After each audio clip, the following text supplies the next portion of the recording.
Hello everyone and welcome back to our channel. Today we're going to talk about the top 3 most shocking outbursts in court. So make sure you stay with us till the end of the video and don't forget to like, share, comment, and subscribe. Let's get right into the video. We start things off at the Russell and Wayne County Family Court in Kentucky for a hearing on a domestic violence order filed by a husband against his ex-wife. The judge asked, "You and the respondent were married in the past and have children in common, correct?" To which the husband replied yes. The judge's next question was, "And were the statements you made in your petition true and correct at that time?" Again, the reply was yes. The judge then asked, "Are you willing to make those statements part of your sworn testimony here today?" He said yes. The last question that the judge asked was, "And are you asking the court to enter an order restraining the respondent from any contact with you?" The man replies with an affirmation.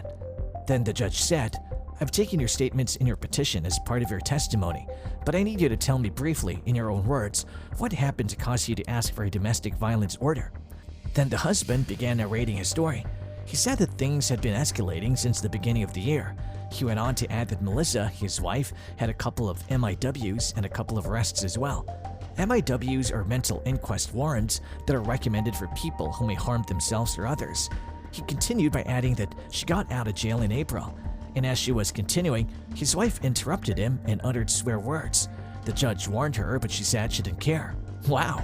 The judge warned her again and she'd be arrested for contempt of court, but she did not listen.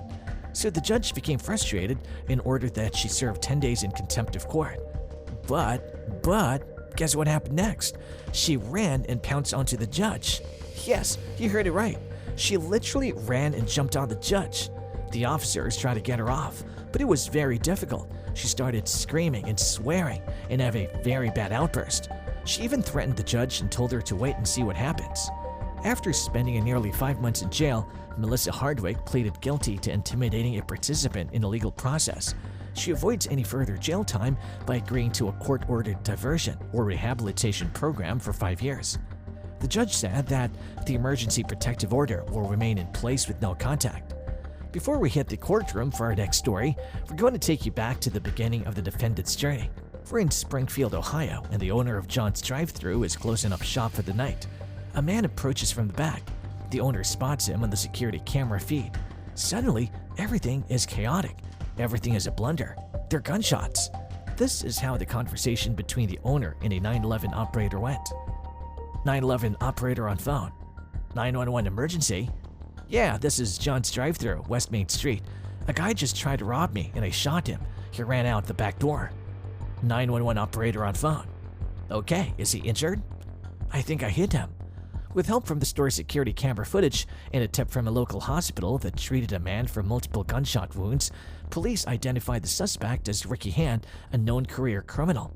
Here's how the conversation between an officer and the criminal went. The officer asked, "So what do you do with a pistol that you have on you?" "Because it's my understanding that when you were running in there, you started pulling it out and the guy saw you." To which he replied that he hadn't even gotten it out. The officer then counter-questioned whether he was going for it.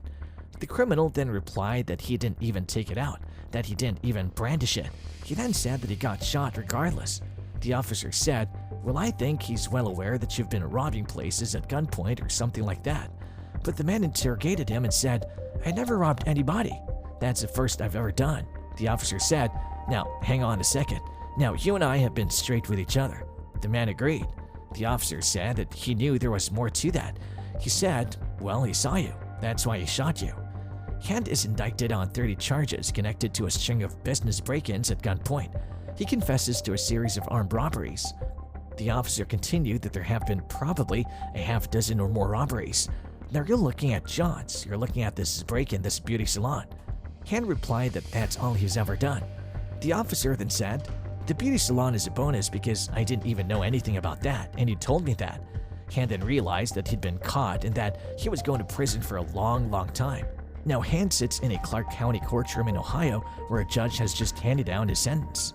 He caused a big commotion in the courtroom when he heard he had been sentenced to 40 years. He tried to free himself and started screaming and cussing. Hand was clearly expecting a lesser sentence, but if we look again, you'll see he came prepared for the worst. He said, "You just gave me 40 years. Well, guess what? Now when we look very closely, you'll see that hand reaches into his arm sling and pulls out some cloth that was hiding a small bottle filled with, are you ready for this? His own feces and urine. Yes, we know, that's disgusting. How can someone even think of doing something like this? Unimaginable.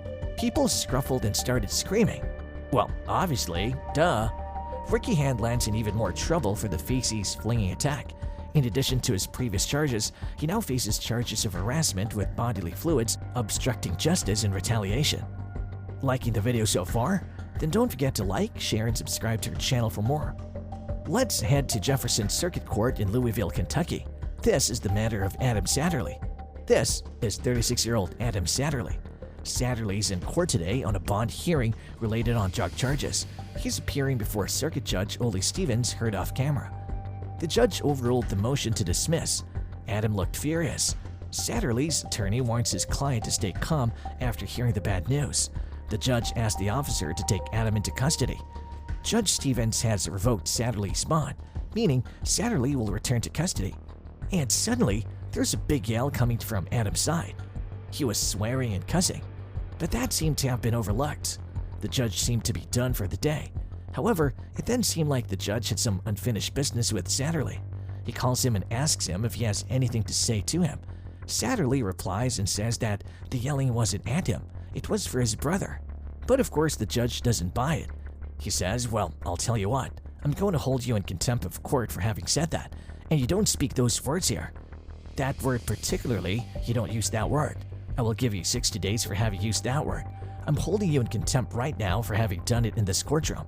It's disrespectful. Don't ever do it again. Satterley's hit with an additional 60 days for contempt of court. Following the incident, Judge Stevens offered Satterley an opportunity. If Satterley apologizes for using a racial slur, he would reduce the additional sentence to just a day. Satterley took the judge up on his offer. Satterley said, I apologize, it wasn't intended for you. I was mad at my brother, is all it was.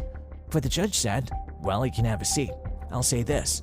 What you said was a racial epithet that I don't know how it could have been directed at your brother. But at any rate, I accept your apology. Well, that's all for this video. Let's know in the comments down below which one do you think was the most shocking for you. Also, let us know what you want to watch next.